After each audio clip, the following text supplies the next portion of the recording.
Hi friends, అందరూ ఎలా ఉన్నారండి? ఈరోజు వీడియో వచ్చేసి ఈ బ్లౌజ్ని ఏ విధంగా స్టిచ్ చేసుకోవాలి అనేది ఈ వీడియోలో చూపించబోతున్నాను. మంచి ఫినిషింగ్ తోటి ఏ విధంగా స్టిచ్ చేయాలి అనేది ఈ వీడియోలో చూపించబోతున్నానండి. ఇంకొచ్చేసి కొన్ని మెయిన్ టిప్స్ ఉంటాయండి స్టిచ్ చేసేటప్పుడు. ఎక్కడెక్కడ ఎక్సెస్ వస్తుంది, ఆ ఎక్సెస్ క్లాత్ని కట్ చేయొచ్చా లేదా అనే డౌట్లు చాలామందికి ఉంటాయండి. అక్కడ ఏ పార్ట్లో మనకి ఎక్సెస్ వస్తుంది అనేది కూడా ఈ వీడియోలో చూపించబోతున్నాను.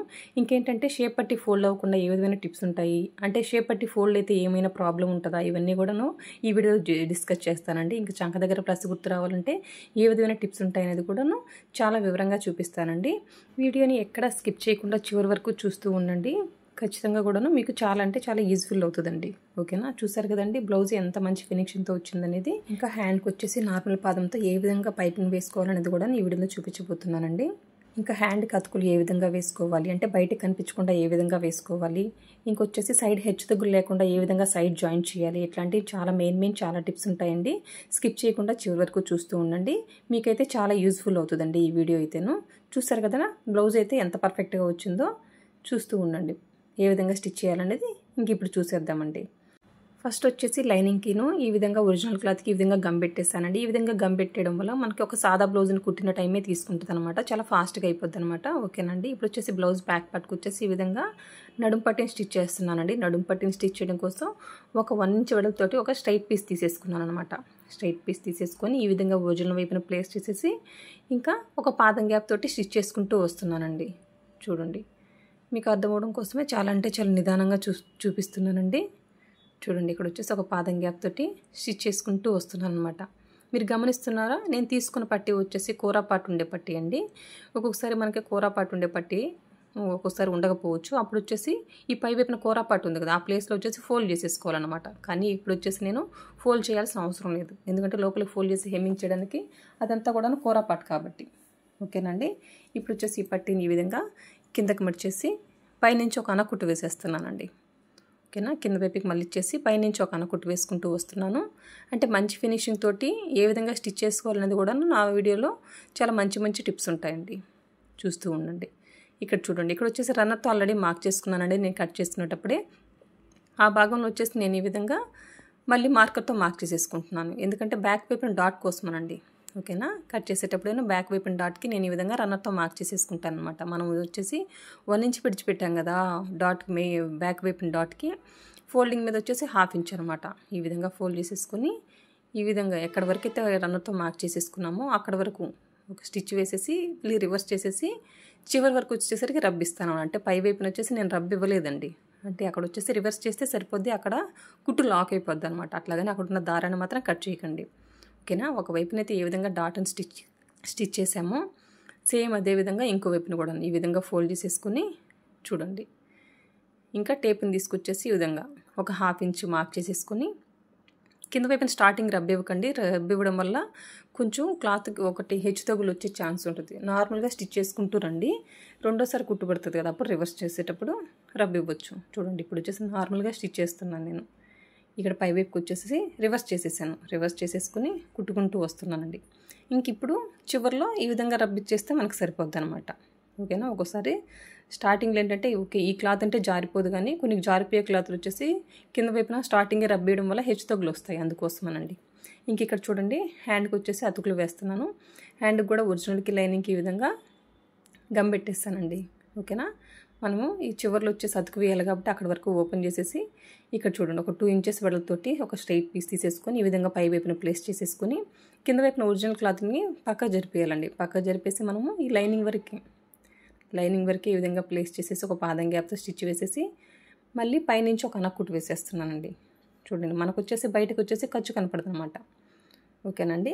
ఇంక ఇప్పుడు వచ్చేసి ఒరిజినల్ లైనింగ్ని ఈ విధంగా జాయిన్ చేసేస్తున్నాను. చూడండి, ఈ విధంగా. అంటే పెద్ద సైజు వాటికి వచ్చేసి ఖచ్చితంగా అతుకులు పడతాయి కదండి హ్యాండ్కిను, అందుకోసం ఈ విధంగా మనం స్టిచ్ చేస్తే మనకు వచ్చేసి ఖర్చు అనేది బయటికి కనపడదు అనమాట, అందుకోసమనండి. చూడండి, ఒక వైపునైతే ఏ విధంగా స్టిచ్ చేసామో సేమ్ అదే విధంగా ఇంకో వైపున కూడా సేమ్ అదే విధంగా స్టిచ్ చేస్తున్నాను. చూడండి, పాదం గ్యాప్ తోటి ఈ విధంగా స్టిచ్ చేస్తున్నాను ఫస్ట్.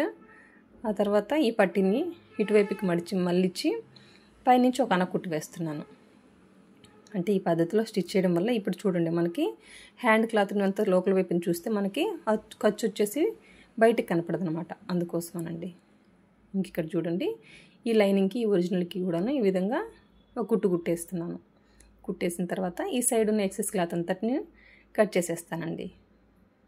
ఓకేనండి. చూడండి నేనైతే ఈ పద్ధతిలోనే, అంటే అతుకులు పెద్ద సైజు పట్టుకొచ్చేసి అతుకులు పడితే ఈ పద్ధతిలోనే స్టిచ్ చేస్తానండి. ఇక్కడ చూడండి ఇదంతా గమ్ పెట్టేసాను కదా, ఈ 2 సైడ్స్ కూడాను ఇంతవరకు ఓపెన్ చేస్తే సరిపోద్ది అనమాట. అంటే మనం ఇటువైపే కదా క్లాత్ని అతుకు వేయాలి, అందుకోసం కొంత భాగం ఓపెన్ చేసేస్తే సరిపోద్దండి. ఇప్పుడు చూడండి ఈ విధంగా ప్లేస్ చేయాలి. ఆ ఒరిజినల్ క్లాత్ వచ్చేసి పక్కకు జరిపేయాలండి. పక్కకు జరిపేసి అంటే ఒరిజినల్ క్లాత్ మీద కుట్టు పడకూడదు అనమాట. ఓకేనా. ఆ క్లాత్ని పక్కకు జరిపేసి ఈ విధంగా పై వైపుని పెట్టేసి లైనింగ్ వైపుని ప్లేస్ చేసేసి ఈ పట్టీ క్లాత్ని ఇది వచ్చేసి ఒక 2 ఇంచెస్ తీసుకున్నానండి. స్ట్రైట్ పీస్ అనమాట. ఓకేనా. ఇక్కడ వచ్చేసి క్రాస్ పీస్ లేకూడదండి. హ్యాండ్ క్లాత్ అంతా కూడా మనకి స్ట్రైట్ పీస్ కాబట్టి స్ట్రైట్ పీసే తీసుకోవాలండి. చూడండి ఈ విధంగా లైనింగ్ ఒరిజినల్ జాయిన్ చేసేస్తున్నాను. చూడండి ఈ విధంగా జాయిన్ చేసిన తర్వాత ఎక్సెస్ క్లాత్ అంతటిని కూడాను కట్ చేసేస్తానండి. చూసారా మనకి ఇంకా అతుకులు వేసినట్టు కూడా కనపడదండి. కుట్టేసిన తర్వాత అంత పర్ఫెక్ట్గా ఉంటుంది. అదే ఖర్చు కనుక బయటికి కనపడుతూ ఉంటే మనకి బ్లౌజ్ అంత లుక్ బాగోదండి. అందుకోసం ఓకేనా. అందుకోసం ఈ పద్ధతిలోనే స్టిచ్ చేస్తాను నేనైతే. చూడండి ఇంక ఇక్కడ వచ్చేసి ఈ విధంగా లైనింగ్కి ఒరిజినల్కి ఈ విధంగా జాయిన్ చేసేస్తున్నాను అనమాట. చూసారు కదండి ఎంత సింపుల్గా అతుకులు వేసేసామో. చూడండి ఎక్సెస్ క్లాత్ అంతటిని కూడాను కట్ చేసేస్తున్నాను. ఇంక తీసి పక్కన పెట్టేసి ఇంకా షేప్ పట్టియండి. ఇప్పుడు వచ్చేసి ఈ layer original layer Kota cloth, అంటే అది శారీ వచ్చేసి కోటా ఫ్యాబ్రిక్ అండి. అంటే చాలా పలచగా ఉందన్నమాట. ఓకేనా. పలచటి క్లాత్. వీళ్ళు వచ్చేసి మనకి 1 మీటరే ఇచ్చారండి క్లాత్ కూడా లైనింగ్. అంటే మనకి ఇంకొక 10-20 సెంటీమీటర్లు ఎక్స్ట్రా తీసుకుంటూ ఇంకొక 2 లేయర్స్ అవి వేయొచ్చు అనమాట అదే ఫ్యాబ్రిక్ తోటి. కానీ మనకు వచ్చేసి లైనింగ్ అదే కలర్ లేదు కాబట్టి ఈ విధంగా వేరే కలర్ తీసుకుని చూడండి ఇంకొక 2 లేయర్స్ అనమాట. అది వచ్చేసి థిక్ క్లాత్ అండి. ఈ విధంగా మనం థిక్ క్లాత్ వేయకుండా ఈ కోటా వాటికి ఈ పలచగా ఉండే వాటిని అట్లే కుట్టేసామనుకోండి, మనం బ్లౌజ్ వేసుకున్న తర్వాత ఆ షేప్ పట్టి దగ్గర క్లాత్ వచ్చేసి ఫోల్డ్ అయిపోద్ది అనమాట. ఫోల్డ్ అయితే అంత బాగుండదండి. అంటే మనకి ముందుకు జారినట్టు కూడా ఉంటుందండి. ఓకేనా. మనకి ఆ చెస్ట్ని అనేది పట్టుకొని ఉండాలి అంటే ఇక్కడ షేప్ పట్టి క్లాత్ అనేది కొంచెం థిక్గా ఉండాలన్నమాట. ఓకేనండి. ఇంకా కప్ షేప్ అనేది ఇంకా కదలదనమాట. అంటే ఈ షేప్ పట్టి మీద వచ్చి మనకి చెస్ట్ కూర్చోవాలి కాబట్టి మనకి ఈ పద్ధతిలోనే మనం షేప్ పట్టిని స్టిచ్ చేయాలండి. ఓకేనండి. థిక్గా ఉంటే ప్రాబ్లం లేదండి. కొన్ని మెయిన్ ఫ్యాబ్రిక్లో థిక్గా వస్తాయి, అట్లాంటి వాటికి ప్రాబ్లం లేదు.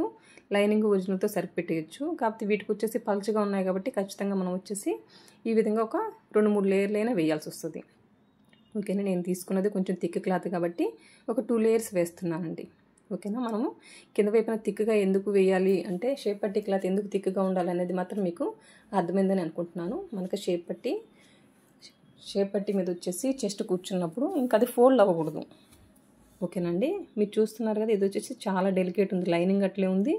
ఈ లైనింగ్ చెప్పాల్సిన పని లేదు, డెలికేట్గా ఉంటుంది. ఇంక ఒరిజినల్ కూడా ఇంకా ఎక్కువ డెలికేట్ ఉందన్నమాట. ఓకేనండి. అందుకోసం ఈ పద్ధతిలో స్టిచ్ చేయండి. ఇంక ఇక్కడ వచ్చేసి ఫ్రంట్ పార్ట్కి డాట్స్ని స్టిచ్ చేస్తున్నానండి. రన్నర్తో ఆల్రెడీ మార్క్ చేసి పెట్టుకున్నాను. మెయిన్ డాట్కి ఎక్కడ వరకు అయితే మార్క్ చేశానో అక్కడ వరకు ఫోల్డ్ చేసేసి మెయిన్ డాట్ పొడవు వచ్చేసి ఒక 3 ఇంచులు అనమాట. ఈ విధంగా ఒక 2 కుట్లు వేసాను. ఇంక ఉక్సుల దగ్గర వేసేటట్టు కింద వైపు నుంచి 2.5 ఇంచులు మార్క్ చేసేస్తున్నాను. ఇంకా మెయిన్ డాట్ నుంచి 1.5 ఇంచులు గ్యాప్ ఉండేటట్టు చూసుకుంటున్నానండి.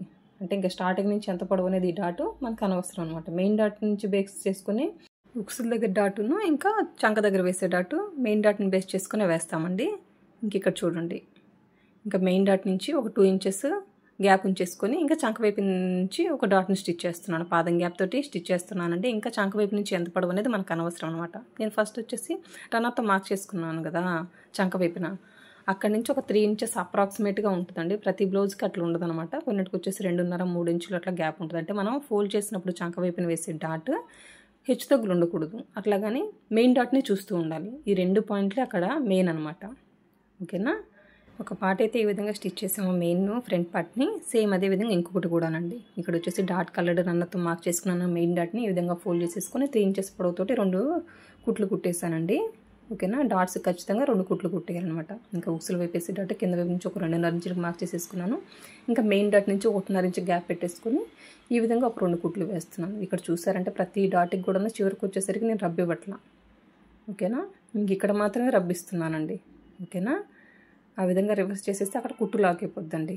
ఇంక ఇక్కడ నుంచి ఒక 3 ఇంచెస్కి మార్క్ చేసేసుకొని అక్కడి నుంచి మెయిన్ డాట్ని చూడాలన్నమాట. మనం ఈ విధంగా ఫోల్డ్ చేసినప్పుడు హెచ్చు తగులు కూడా ఉండకూడదు చంక వైపున, అదొకటేనండి. ఇంకా మెయిన్ డాట్ నుంచి ఒక 2 ఇంచెస్ గ్యాప్ పెట్టేసుకొని ఈ విధంగా స్టిచ్ వేసుకుంటూ రావడం. అంటే చంక వైపు నుంచి ఎంత పొడవు ఉంది అని మీకు డౌట్ రావచ్చు. చంక వైపు నుంచి మనకి ఎంత పొడవు అనేది అనవసరం అండి. ఈ విధంగా మెయిన్ డాట్ని బేస్ చేసేసుకొని ఈ ఉక్సుల దగ్గర వేసే డాట్ కానివ్వండి, చంక వైపు డాట్కి కానీ గ్యాప్ పెట్టేసుకుంటే సరిపోద్ది అనమాట. ఓకేనండి. ఇంక ఇప్పుడు వచ్చేసి షేప్ పట్టిని జాయిన్ చేసేస్తున్నాను. ఓకేనా. ఫ్రంట్ వైపుని ఈ విధంగా ప్లేస్ చేసేసుకొని 1/2 ఇంచ్ గ్యాప్ తోటి స్టిచ్ వేసుకుంటూ వస్తున్నాను. ఇక్కడ మెయిన్ డాట్ని వచ్చేసి ఈ విధంగా సైడ్కి ఫోల్డ్ చేసేసుకున్నానండి. సైడ్కి ఫోల్డ్ చేసేసుకొని స్టిచ్ వేసుకుంటూ వస్తున్నాను. మీకు నేను వచ్చేసి ఫస్ట్ ఒక 1/2 ఇంచ్ గ్యాప్తో స్టిచ్ వేసిన తర్వాత మళ్ళీ పైనుంచి ఒక కుట్టు వేస్తానండి. అట్లా మీకు ఇష్టం లేదు అనుకుంటే మీరు ఇప్పుడు కుట్టాం కదా, ఆ కుట్టు మీద ఇంకో కుట్టు వేసేస్తే సరిపోద్ది అనమాట. ఓకేనండి. ఇక్కడ వచ్చేసి నేను పైనుంచి ఒక కుట్టు వేసేస్తున్నాను అనమాట. ఇంక ఇప్పుడు ఒకవైపునైతే ఏ విధంగా స్టిచ్ చేసామో సేమ్ అదే విధంగా ఈ విధంగా ఫ్రంట్ వైపున ప్లేస్ చేసేసుకుని షేప్ పట్టిని 1/2 ఇంచ్ గ్యాప్ తోటి స్టిచ్ వేసుకుంటూ రావాలి. ఇక్కడ వచ్చేసి మెయిన్ డాట్ని వచ్చేసి ఖచ్చితంగా సైడ్కి ఫోల్డ్ చేయాలండి. చూడండి, అంటే డాట్ని స్టిచ్ చేసేటప్పుడు ఉక్సుల దగ్గర కాజా దగ్గర పాదం గ్యాప్తో స్టిచ్ చేసాము.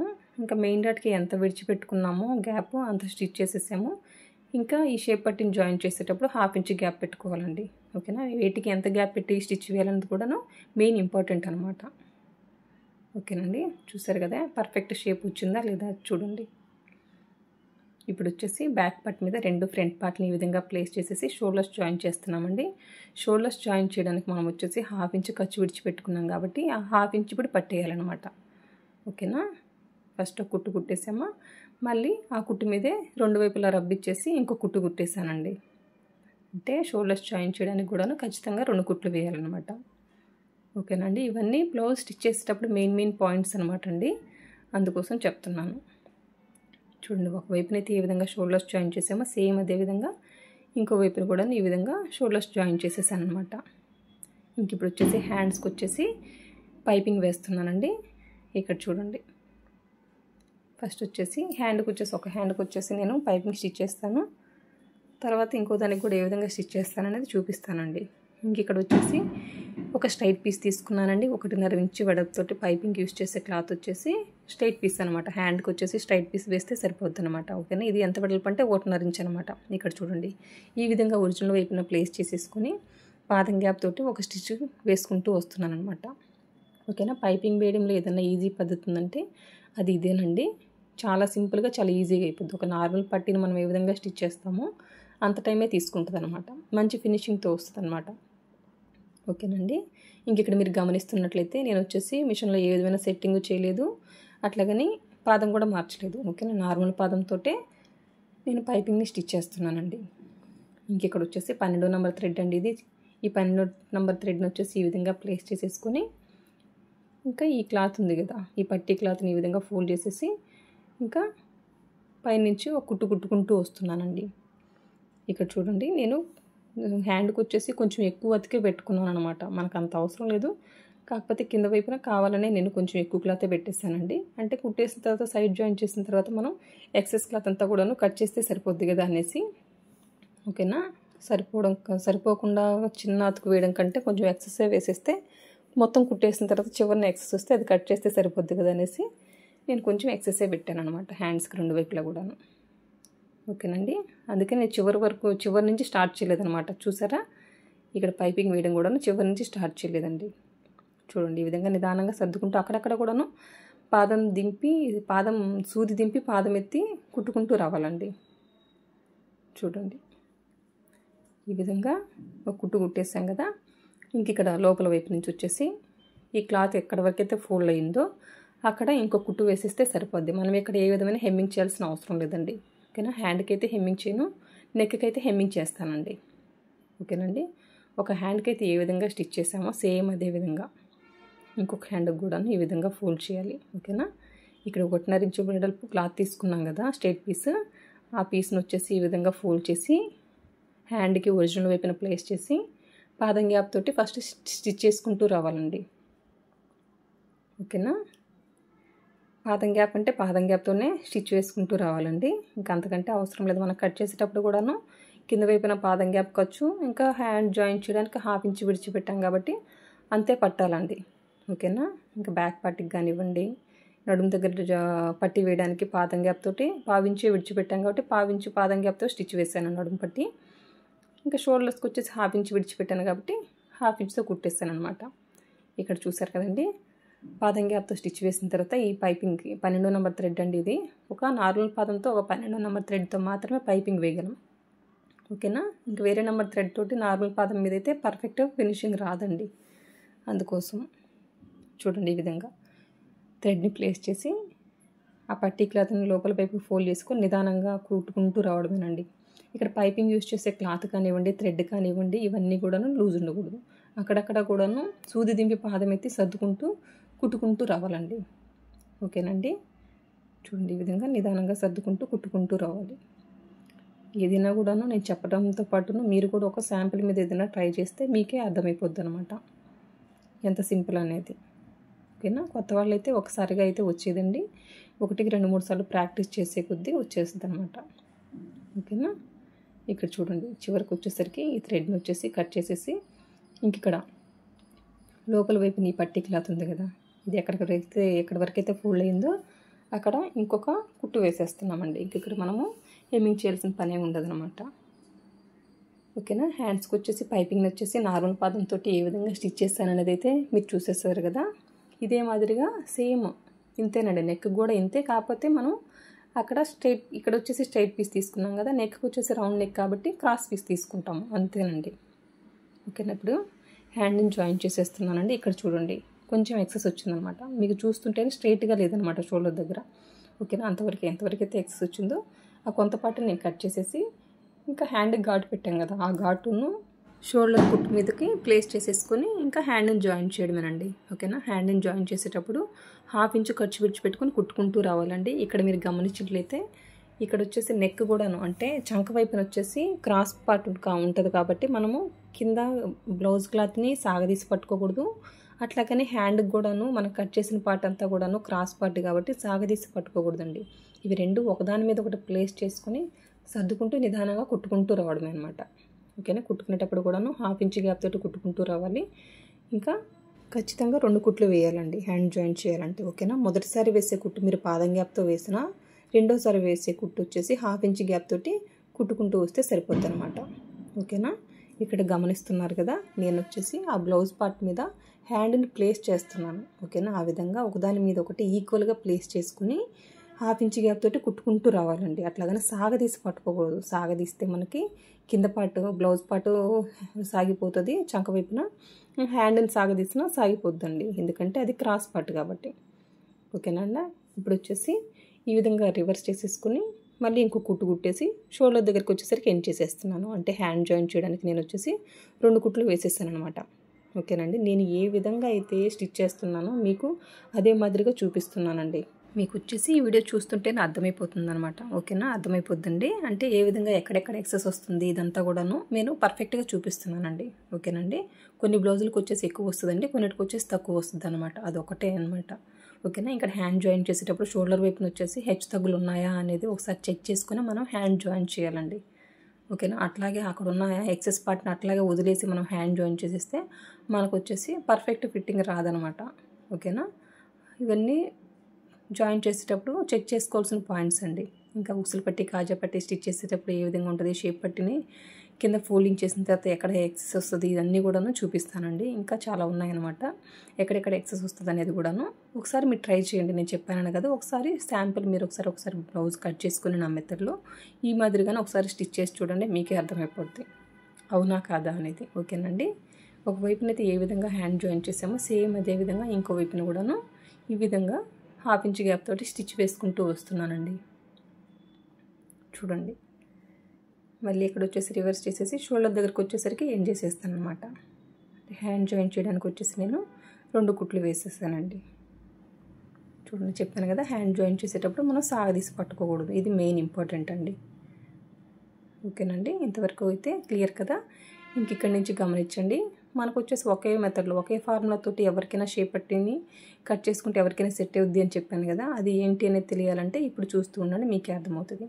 ఇక్కడ వచ్చేసి ఫ్రంట్ పార్ట్కి రన్నర్తో మార్క్ చేసేసుకున్నాం కదా చంక వైపున, అక్కడ మళ్ళీ మార్కింగ్ పెట్టుకుంటున్నాను. సేమ్ అదేవిధంగా బ్యాక్ పార్ట్కి కూడాను రన్నర్తో ఎక్కడ కుట్టుబడుతుందో అక్కడ మార్కింగ్ పెట్టుకున్నాం కదా, అక్కడ రెండు వైపులా కూడాను బ్యాక్ పార్ట్కి కూడాను ఫ్రంట్ పార్ట్లకి కూడాను ఈ విధంగా మార్కింగ్ పెట్టేసుకుంటున్నానండి. ఈ విధంగా మార్కింగ్ పెట్టేసిన తర్వాత ఓకేనండి, ఈ విధంగా అయితే పై వైపున అయితే మార్కింగ్ పెట్టేస్తున్నాను చంక వైపున అనమాట. అంటే ఫ్రంట్కి బ్యాక్కి కూడా రన్నర్తో మార్క్ చేసుకున్నాం కదా ఆ పార్ట్ అనమాట. ఇవి రెండు కలిపి పట్టేసుకుంటున్నాను చూడండి. ఈ విధంగా కలిపి పెట్టేసుకుని ఇక్కడ ఫ్రంట్ పార్ట్ మీద బ్యాక్ పార్ట్ని ఈ విధంగా నడుము పట్టి స్టిచ్ చేస్తాం కదా, అది కూడా ఫోల్డ్ చేసేసుకొని ఇంకా ఇక్కడ ఒక మార్కింగ్ పెట్టుకున్నాను. అంటే ఇక్కడ ఎంత ఎక్సెస్ ఉంది షేప్ పట్టి అనేది మనకు అర్థమైపోద్ది అనమాట. అంతవరకు మనం ఫోల్డ్ చేయాలన్నమాట. ఓకేనండి, ఈ పద్ధతిలో మనము మార్కింగ్ పెట్టుకోవడం వల్ల ఏంటంటే చంక దగ్గర సైడ్ జాయిన్ చేసేటప్పుడు హెచ్చు తగ్గులు రావు, పర్ఫెక్ట్ ఉంటుంది. ఇంకా కింద కూడాను నడుము దగ్గర హెచ్చు తగ్గులు రావండి. అందుకోసం ఒకవైపునైతే ఏ విధంగా మార్కింగ్ పెట్టుకున్నామో ఇంకో వైపున కూడా అదే మాదిరిగా మార్కింగ్ పెట్టేసుకున్నాను. ఇంకా ఫ్రంట్ ఎంత ఫోల్డ్ చేయాలనేది మనం ఒక మార్కింగ్ పెట్టేసుకొని ఇంకొచ్చేసి షేప్ పట్టిని కింద వైపున చూడండి ఈ విధంగా ఫోల్డ్ చేసేసుకొని కుట్టుకుంటూ రావడమేనండి. చూడండి, ఇంకా ఉక్సులు పట్టి వైపు వచ్చేసి మనకి ఈ షేప్ పట్టి ఎంత వెడల్పు కావాలంటే ఎంత పొడవు కావాలనేది ఒకసారి చూసుకుని అక్కడ కూడా ఒక మార్కింగ్ పెట్టుకొని ఈ రెండింటిని ఈక్వల్గా పట్టుకొని ఓకేనా, ఈక్వల్గా పట్టేసుకొని ఇంకా కుట్టుకుంటూ రావడమేనండి. ఒక కుట్టేసిన తర్వాత మళ్ళీ ఈ విధంగా ఎక్సెస్ ఉంది కదా ఇదంతా కూడా ఫోల్డ్ చేసుకొని కుట్టుకుంటూ రావడమేనండి. అంటే ఈ మెథడ్లో మీరు కనుక షేప్ పట్టిని కట్ చేస్తే మనకి స్ట్రైట్గా లైన్ డ్రా చేసినట్టు రాదనమాట. అంటే కొన్నిటికి వస్తుందండి, కొన్నిటికి వచ్చేసి ఫ్రంట్ వైపున ఎక్సెస్ వస్తుంది అనమాట, అంటే క్రాస్ వస్తుంది అనమాట. ఓకేనండి, ఇప్పుడు అది మీకు చెప్పినా అర్థం కాకపోవచ్చేమో, కొన్ని వీడియోస్లలో కొన్నిటికి అట్లే వచ్చిందనమాట. అంటే మనము ఒకే మెథడ్ యూజ్ చేస్తున్నాం కదా అందుకోసమనండి. ఒకవైపునైతే ఫ్రంట్ పార్ట్ని ఎంత పొడవు అయితే స్టిచ్ చేసుకున్నామో మళ్ళీ అక్కడ ఇంకో పార్ట్కి వచ్చేసి ఫ్రంట్ వైపున మార్కింగ్ పెట్టుకోవాలి. ఫ్రంట్ వైపున మార్కింగ్ పెట్టేసుకొని ఈ విధంగా షేప్ పట్టిని స్టిచ్ చేయాలండి. చూడండి, ఈ విధంగా మళ్ళీ ఈ ఎక్సెస్ ఉంది కదా ఈ ఎక్సెస్ క్లాత్ అంతటిని కూడా ఈ విధంగా ఫోల్డ్ చేసేసుకొని కుట్టుకుంటూ రావడమేనండి. చూడండి, ఈ విధంగా స్టిచ్ చేసిన తర్వాత ఇంకా మనకు షేప్ పట్టే వరకు రన్నర్తో మార్కింగ్ లేదు కదా ఫ్రంట్ పార్ట్లో, అది ఏ విధంగా మార్కింగ్ పెడతాను అనేది కూడా చూస్తూ ఉండండి. ఇంక ఇక్కడ చూడండి, స్కేల్ తోటి ఈ విధంగా స్ట్రైట్గా ఒక లైన్ డ్రా చేసేసి ఇంకా అక్కడి నుంచి ఎక్కడైతే మార్కింగ్ పెట్టామో అక్కడి నుంచి 8.5 ఇంచులు అనమాట. ముందు వైపున కొంచెం ఎక్సెస్ వచ్చింది కదా, ఆ ఎక్సెస్ వచ్చిన క్లాత్ అంతా కూడాను కట్ చేస్తున్నాను. 8.5 ఇంచులు కదా మనకు నడుము కొలత, అంటే 4వ భాగం, ఆ 8.5 రావాలండి. సేమ్ ఒకవైపునైతే ఏ విధంగా మార్కింగ్ పెట్టుకున్నామో సేమ్ అదే విధంగా ఒక వైపున కూడా స్కేల్ని ఈ విధంగా రన్నర్తో మార్కింగ్ పెట్టుకున్నాం కదా చంక వైపు నుంచి, షేప్ పట్టి వరకు మార్కింగ్ లేదు. ఈ విధంగా స్ట్రైట్గా మార్కింగ్ పెట్టేసుకొని ఇంకా సైడ్ నుంచి 8.5 ఇంచులు అండి, 8.5 ఇంచులకు మార్కింగ్ పెట్టుకొని ఫ్రంట్ వైపున కొంచెం ఎక్సెస్ వచ్చింది కదా ఆ ఎక్సెస్ అంతా ఇక్కడ కట్ చేయాలి. షేప్ పట్టి వరకు మాత్రమేనండి. ఓకేనా, నెక్ వరకు పై వరకు కూడా కట్ చేయకూడదు, షేప్ పట్టి వరకు కట్ చేసేయాలన్నమాట. ఆ ఎక్సెస్ క్లాత్ మనం కట్ చేయకుండా అట్లాగే కుట్టేస్తే మనకి ఫ్రంట్ వైపున వచ్చేసి షేప్ పట్టి వరకు లూజ్ ఉంటుంది అనమాట. ఓకేనండి, అది ఒకసారి చెక్ చేసుకోవాల్సిన పాయింట్, ఇది కూడా మెయిన్. ఓకేనండి, అర్థమైందని అనుకుంటున్నాను. మనకి నడుము కొలత 4వ భాగం ఎంత 8.5 కదా, 8.5 మార్కింగ్ పెట్టేసుకోవాలి. ముందు వైపున కొన్నిటికి ఎక్కువ వస్తుంది ఎక్సెస్, ఒక 1/2 ఇంచు, కొన్నిటికి 1/4 ఇంచు, ఒక గీత అట్లా వస్తుంది అనమాట. ఆ వచ్చిన ఒక గీత 1/4 ఇంచు 1/2 ఇంచులు కట్ చేసేయాలి షేప్ పట్టి వరకే. ఓకేనండి,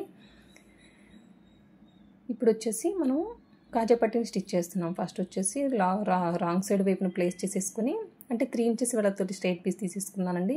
రాంగ్ సైడ్ వైపున ప్లేస్ చేసేసుకొని ఈ విధంగా ఒక కుట్టేసుకొని మళ్ళీ రివర్స్ చేసి పై వైపుకి ఫోల్డ్ చేసేసుకొని ఒక కుట్టేస్తానండి. మళ్ళీ పాదం గ్యాప్ తోటి ఇంకొక కుట్టేస్తున్నాను అనమాట. ఓకేనండి, కింద వైపున గ్యాప్ ఉంటుంది కదా అది కూడా ఈ విధంగా క్లోజ్ చేస్తున్నానండి. ఓకేనండి, షేప్ పట్టిని అయితే స్టిచ్ చేయడం కంప్లీట్ అయిపోయింది. పైన ఉన్న ఎక్సెస్ క్లాత్ని అయితే కట్ చేసేసాను. ఇంకొచ్చేసి ఉక్సులు పట్టి అండి. ఉక్సులు పట్టిని స్టిచ్ చేయాలంటే పై వైపున ఒరిజినల్ వైపు నుంచి ఒక స్ట్రైట్ పీస్ 1 ఇంచ్ వెడల్పుతోటి ఈ విధంగా స్ట్రైట్ పీస్ తీసేసుకొని పాదం గ్యాప్ తోటి స్టిచ్ వేసుకుంటూ వస్తున్నానండి. ఇక్కడ చూడండి, పాదం గ్యాప్తో స్టిచ్ వేసిన తర్వాత మళ్ళీ ఫోల్డ్ చేసేసి పైనుంచి ఒక అన కుట్టు వేయాలండి. ఓకేనా, ఇక్కడ చూడండి, ఈ పట్టీని వచ్చేసి ఈ విధంగా ఫోల్డ్ చేసేసి పైనుంచి ఇంకొక అన కుట్టు వేస్తున్నాను. తర్వాత వచ్చేసి మనం ఇంకా లోపలికి ఫోల్డ్ చేసేసుకొని ఒక హాఫ్ ఇంచు గ్యాప్ ఉంటే సరిపోద్దండి. కింద వైపున ఈ పట్టీని క్లోజ్ చేసేసాను. మళ్ళీ ఈ పట్టీ ఉంది కదా ఎక్సెస్, అదంతా కూడా ఈ విధంగా ఫోల్డ్ చేసేసుకొని ఒక కుట్టుకుంటూ వస్తున్నాను. మనం ఉక్సులు వైపు వేసే పట్టీ వచ్చేసి ఒక హాఫ్ ఇంచు వెడల్పు ఉంటే సరిపోద్దండి. మిగతా ఎక్సెస్ క్లాత్ అంతా కూడాను లోపలికి ఫోల్డ్ చేస్తే సరిపోద్ది అనమాట. ఓకేనండి. చూడండి ఈ విధంగా పై వరకు కూడాను ఒక కుట్టు కుట్టుకుంటూ వస్తున్నానండి. ఈ విధంగా కుట్టిన తర్వాత కింద వైపున ఇది వచ్చేసి ఓపెన్ ఉంది కదండి, ఈ పార్ట్ కూడాను ఈ విధంగా క్లోజ్ చేసేసాను అనమాట. ఇప్పుడు వచ్చేసి కాజా పట్టీ మీద ఉక్సుల పట్టీని ప్లేస్ చేసేసుకొని ఒకసారి చెక్ చేయాలి ఏమైనా ఎక్సెస్ ఉందా అనేసి. ఓకేనా.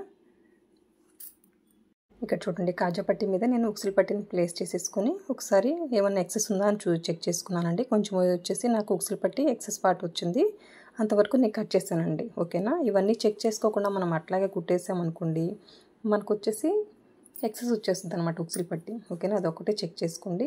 ఇంక ఇక్కడ నెక్కి వచ్చేసి థ్రెడ్ పైపింగ్ వేసేసానండి. అది వచ్చేసి సపరేట్ వీడియో తీసాను, ఈ వీడియోలో అయితే చూపించట్లేదు. ఇంక ఇక్కడ వచ్చేసి బ్యాక్ పార్ట్ని రన్నర్తో మార్క్ చేసుకున్నాం కదా, బ్యాక్ పార్ట్కి ఫ్రంట్ పార్ట్కి వచ్చేసి మనకు షేప్ పట్టీకి మార్కింగ్ పెట్టుకున్నాం కదా, వీటన్నిటికి కూడా ఈ విధంగా మార్కింగ్ పెట్టేసుకొని పిన్ పెట్టేసుకుంటున్నానండి. చూడండి ఫస్ట్ వచ్చేసి ఈ విధంగా కలిపి పెట్టేసుకొని రెండు వైపుల సైడ్స్ని కూడాను పిన్ పెట్టేసుకుంటున్నాను. పిన్ పెట్టేసిన తర్వాత ఒకసారి కొలుచుకొని చూడాలి మనకు వచ్చేసి కరెక్ట్గా మనం ఎంత నడుము కొలతో కట్ చేసామో అంత వచ్చిందా లేదా అనేసి.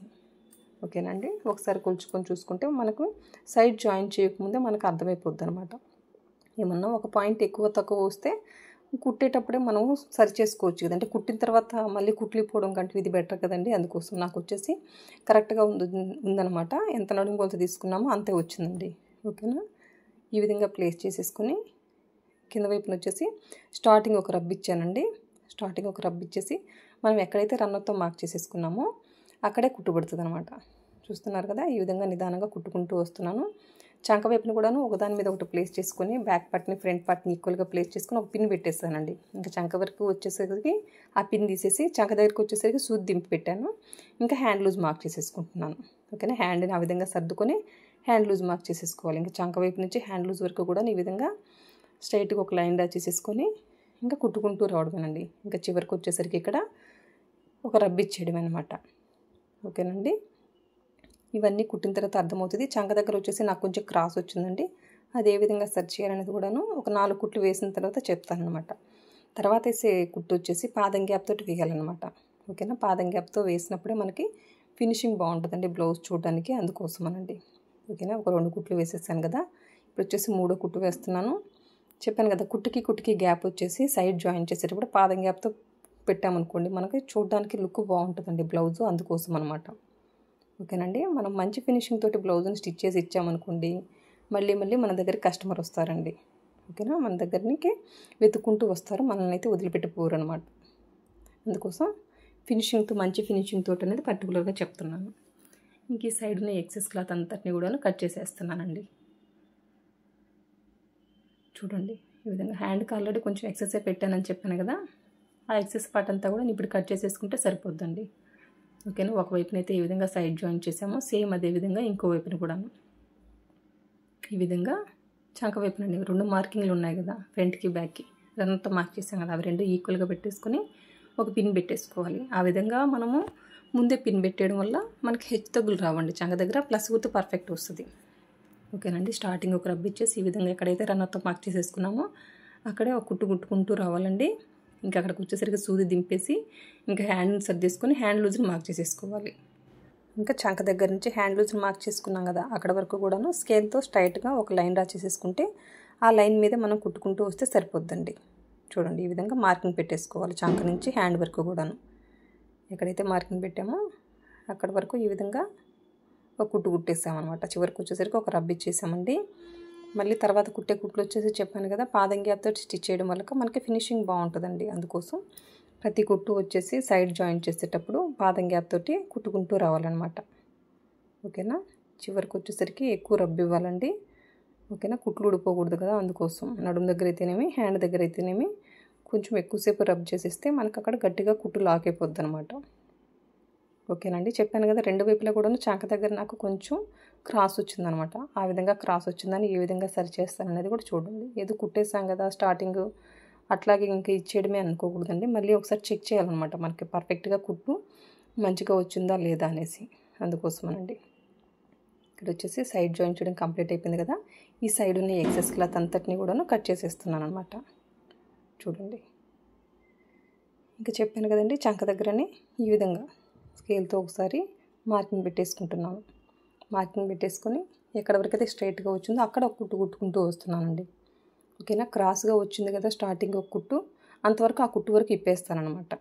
ఓకేనా, అట్లాగే ఇచ్చానండి నేను బ్లౌజ్ను అయితే కస్టమర్కి. ఈ విధంగా చిన్న చిన్న పొరపాట్లు జరిగినప్పుడు అవి సరిచేసి ఇచ్చేస్తానమాట. ఓకేనండి, ఇంకోవైపున కూడా సేమ్ చంక వరకు మాత్రమే నాకు కొంచెం క్రాస్ వచ్చింది, అక్కడ ఈ విధంగా మార్క్ చేసేసుకొని ఇప్పుడు ఆల్రెడీ కుట్టిన కుట్టు కింద వైపు అంతా పర్ఫెక్ట్గా ఉంది, చంక దగ్గర మాత్రం క్రాస్ పోయింది. ఓకేనా, కింద నుంచి పై వరకు కూడాను హ్యాండ్ వరకు కూడాను స్ట్రైట్గా ఒక కుట్టు కుట్టేసుకుంటూ రావాలి. చంక దగ్గర క్రాస్ పోయింది కదా, ఆ కొంతపాటును మాత్రమే కుట్టిప్పిస్తానమాట. ఓకేనండి, చూసారు కదండి బ్లౌజ్ అయితే ఎంత పర్ఫెక్ట్గా వచ్చిందో మీరు స్టార్టింగ్లోనే అర్థమైపోయింది కదా. ఈ నెక్కు మాత్రమే నేను వచ్చేసి ఈ పైపింగ్ చూడండి ఎంత మంచి ఫినిషింగ్తో వచ్చిందో. ఇది వచ్చేసి సపరేట్ వీడియో చేశానండి, అంటే రౌండ్ నెక్కి నార్మల్ పాదంతో ఏ విధంగా మనము పైపింగ్ వేయచ్చు అనేది ఒక సపరేట్ వీడియో చేస్తున్నాను. అక్కడ వచ్చేసి మీరు కావాల్సిన వాళ్ళు ఒకసారి చెక్ చేయండి, చాలా క్లియర్గా చెప్తున్నాను అనమాట. ఓకేనండి, నా వీడియో కనుక నచ్చినట్లయితే లైక్ చేయండి, షేర్ చేయండి, సబ్స్క్రైబ్ చేయండి. థ్యాంక్ యూ అండి, థ్యాంక్ యూ ఫర్ వాచింగ్. నా వీడియో కనుక చివరి వరకు చూసినట్లయితే నలుగురికి షేర్ చేయండి, నన్ను ఎంకరేజ్ చేసిన వాళ్ళు అవుతారు. అంతేనండి, మీకు ఏమైనా డౌట్స్ ఉంటే నాకు కామెంట్ రూపంలో తెలియజేయండి, నేను క్లియర్ చేయగలిగినవి అయితే ఖచ్చితంగా క్లియర్ చేస్తానండి. చూసారు కదండి బ్లౌజ్ ఎంత మంచి ఫినిషింగ్ తోటి ఎంత పర్ఫెక్ట్గా వచ్చిందో. ఓకేనా, మీరు కూడా ఇదే పద్ధతిలో ఒకసారి ట్రై చేసి నాకు కామెంట్ రూపంలో తెలియజేయండి మీరు కుట్టిన బ్లౌజ్ ఏ విధంగా వచ్చింది అనేసి. ఓకేనండి, థ్యాంక్ యూ అండి, thank you for watching, bye.